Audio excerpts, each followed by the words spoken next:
ഞാനുമായി ബന്ധപ്പെടുത്തി ചില മാധ്യമങ്ങളിൽ വന്നിരിക്കുന്ന ആക്ഷേപം അസംബന്ധമാണ്, ഒരടിസ്ഥാനവും ഇല്ലാത്തതാണ്.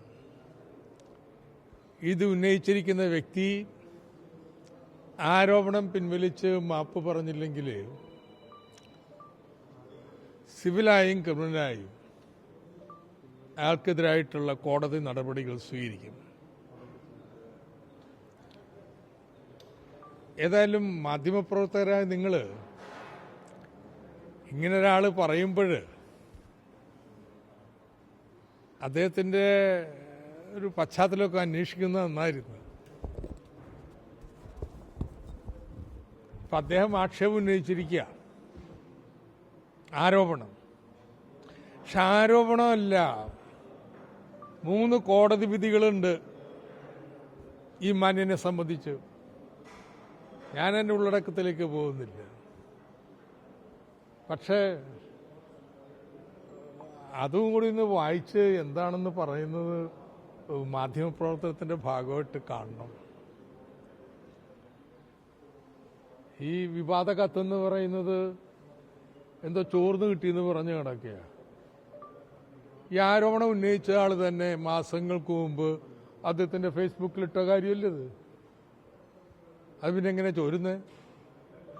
പബ്ലിക് ഡൊമൈനിലേക്ക് ആരോപണം ഉന്നയിച്ച ആൾ തന്നെ ഇട്ട് അങ്ങനെ ലഭ്യമായ സാധനം ഇത്രയും മാസം കഴിഞ്ഞിട്ട് ഇന്നെടുത്ത് വിവാദമാക്കി ഇങ്ങനെ എൻ്റെ തന്നെ അഭിപ്രായമൊക്കെ ചോദിച്ച് വരണമെങ്കിൽ അത് വലിയൊരു ചിന്ത അതിൻ്റെ പുറകിലുണ്ട്. അപ്പം അതുകൊണ്ടിത് തികച്ചും അടിസ്ഥാനരഹിതമാണ്. പിൻവലിച്ച് മാപ്പ് പറഞ്ഞില്ലെങ്കിൽ കർശനമായ നടപടി സ്വീകരിക്കും. പിന്നെ വെറുതെ വിടാൻ തീരുമാനിച്ചിട്ടില്ല.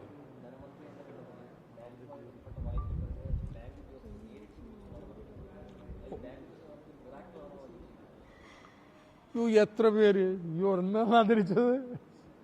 ഈ ജപ്തി ചെയ്യാൻ പോണ് ഞങ്ങളുടെ വീടെന്ന് പറഞ്ഞ് ആര് വന്നാലും സഹായിക്കാനോ നോക്കാറുള്ളൂ. അതാ പതിവ്. വേറെ എന്തെങ്കിലും പ്രത്യേകത കൊടുക്കാനല്ല പറഞ്ഞിട്ടുള്ളത്.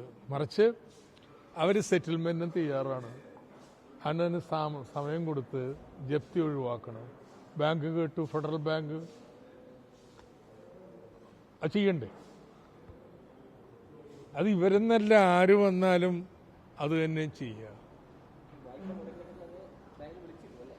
പിന്നെ ആര് സംശയമില്ല.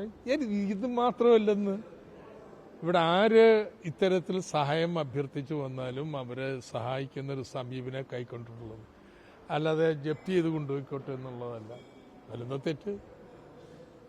സാറേ, ഇത് പെട്ടെന്ന് ഇങ്ങനെ വരാനുണ്ടായ ഒരു സാഹചര്യം എന്തായിരിക്കും? ഇത്ര ചൂടേറിയ ചർച്ചയും കാര്യങ്ങളൊക്കെ വരാൻ? അത് നിങ്ങൾ മാധ്യമപ്രവർത്തകർ, ഇൻവെസ്റ്റിഗേറ്റീവ് ജേർണലിസം ഒക്കെ ഉള്ളതല്ലേ അന്വേഷിക്കുന്നത്. ഇത്തരത്തിൽ 3 കോടതി വിധി എതിരായിട്ട് മേടിച്ചിട്ടുള്ളൊരു വ്യക്തി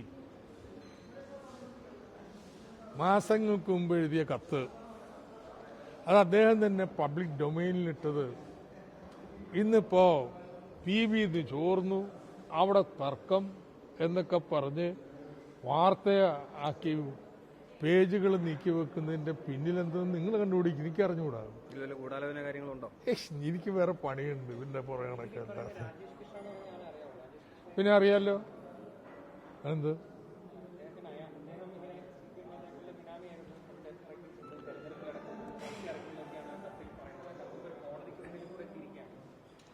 അത് തന്നെ ആ കത്തിനെ കുറിച്ചാ പറഞ്ഞേ. ഇപ്പോഴല്ലല്ലോ കത്ത്, മാസങ്ങൾക്ക് മുമ്പ് എഴുതിയതല്ലേ. എഴുതിയിട്ട കത്ത് അപ്പോഴേ ഡൊമൈനിലുള്ളതല്ലേ. അതിനുശേഷം എത്ര മാസം കഴിഞ്ഞു?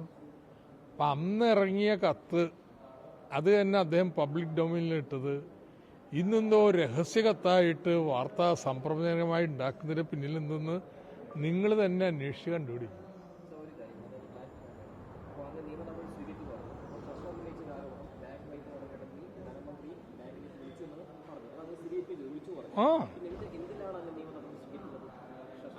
അങ്ങനെയല്ല. അദ്ദേഹത്തിന്റെ ആക്ഷേപം എന്തോ ബിനാമി നിക്ഷേപമുണ്ടെന്നുള്ളതാണ്. അതാണ്. അത് പിൻവലിച്ചു മാപ്പ് പറഞ്ഞെങ്കിൽ വിടത്തില്ല കേട്ടോ. അതിന് ആരും സംശയം വേണ്ട. അത് വെറുതെ വിടാൻ തീരുമാനിച്ചിട്ടില്ല. അതാണ്.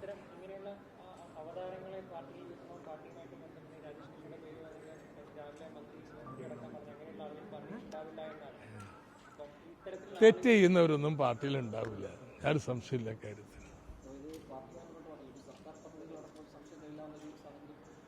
എന്താ സംശയം ഇതില്? ആരാ നേരിൽ നിൽക്കണേ? അയാളുടെ എന്ത് സാധുത, എന്ത് അദ്ദേഹത്തിന്റെ റെലവൻസ് ഉന്നയിക്കുന്നതിന് ടൈൻറ്റഡ് ആക്ട് പേഴ്സൺ.